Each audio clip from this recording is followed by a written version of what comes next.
Phishing has been around for as long as hacking has been. It's one of the oldest and one of the most popular ways people can access somebody else's account.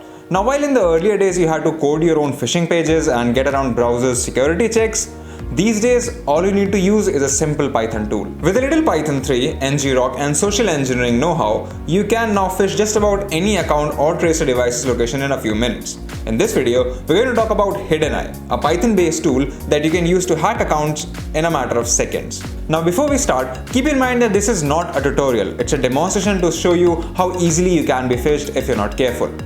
Also, this is the legacy version of HiddenEye that we're using. The developers are working on a newer one, but it hasn't really been released yet. So to follow along with this method, we're going to need an installation of Kali. Now you can either run it using a USB drive, using persistence, install it on a system, or in our case, we're just running it on a virtual machine.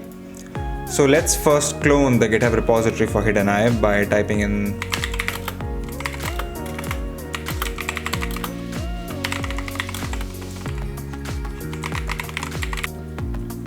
So once we've cloned the repository, I'm now going to change my drive folder, and now using pip3 I'm going to install all the prerequisites. And that's all you need to do. Now we can simply go ahead and launch the script.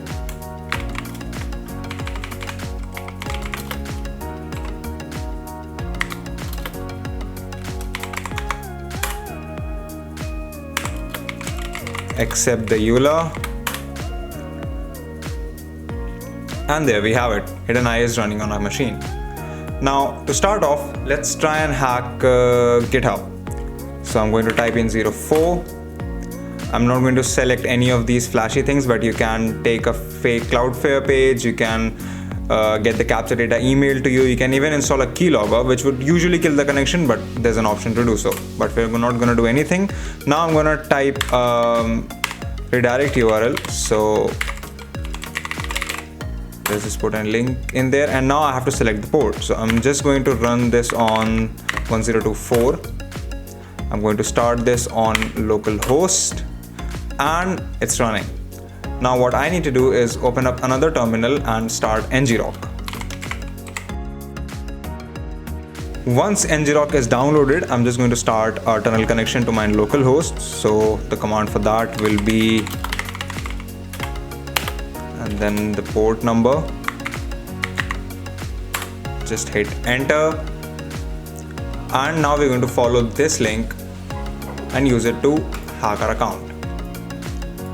Now as you can see, this is the phishing page generated by HiddenEye. This looks completely identical to the GitHub login page, and if I enter an email and a password here and click on sign in, it's going to redirect me to the URL that I mentioned before.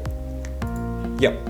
And now if you close this browser window and come back here, you can see that I've found the email and the password, and then I've got some browser details here as well. And that's just how easy it is to hack just about any social media network using HiddenEye. We can run the script again, and we have Facebook, Google, LinkedIn, GitHub, Stack Overflow, WordPress, Twitter, even Instagram. Let's try out Instagram this time. I'm just going to select the standard Instagram phishing page, no data. I'm just going to type in the same website here again. Use the same port. Started on localhost. And now I don't even have to change the URL. I can just go and access the last URL that I used. And now this time it will open an Instagram page. Now you can hide these links using online link hiders or things like that. But for now, let's just start with the link, a username, and then a password. As soon as I hit login, this is going to redirect me to the website that we just talked about. And you can see we've got the email and the password, as well as all the browser details. You can even phish people's location using the same script. So if I just run HiddenEye again, and this time if I type in 0A, now I'm going to use a Google Drive page for this. We will just skip the file setup, no flashy things. The redirect URL is going to be, let's say, instagram.com. Use the same port number.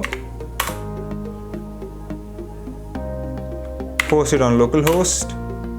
And now, if I refresh this page, I should get a Google Drive page here. As you can see, you need permission. So if I click on request access, it wants me to know my location. I click allow. And now I have a Google Map link of the location, latitude, longitude, accuracy, altitude, the direction, if I'm moving or not, and the speed at which I'm moving. And of course, a lot of information about my PC, the cores, the RAM, my browser, and my operating system. The first thing you should keep in mind is to never log into any account, be it social media or otherwise, on links that don't resemble the actual site. If you're filling out your credentials on a sketchy link, you're just as good as hacked. These phishing pages are becoming more realistic by the day, and it's now extremely hard to tell apart the real page from the fake one. Another security feature that you should always enable is two-factor authentication. This ensures that even if an attacker gains access to your account credentials, they won't be able to log in without providing the OTP that two-factor authentication asks for. It doesn't make you immune to getting hacked, but it does place an additional barrier in the attacker's way, one that's very hard to overcome. The hack was initially developed by a GitHub user called Anonday, and it first surfaced in 2018. Since then, 7 more developers have joined the team and have made significant contributions to turn the tool into what it is today. Now keep in mind that the main developer has taken down the repository and archived it on GitHub, stating practices for bad coding, but a new version called Hidden Eye Reborn is on the way. If you liked the video, consider subscribing, give us a thumbs up, press the bell icon, and tell us in the comments below if you've liked this video. If you want to know more about cybersecurity or tech, visit our website, Candid.Technology, follow us on social media, follow me on Instagram or Twitter, and we'll see you in the next video.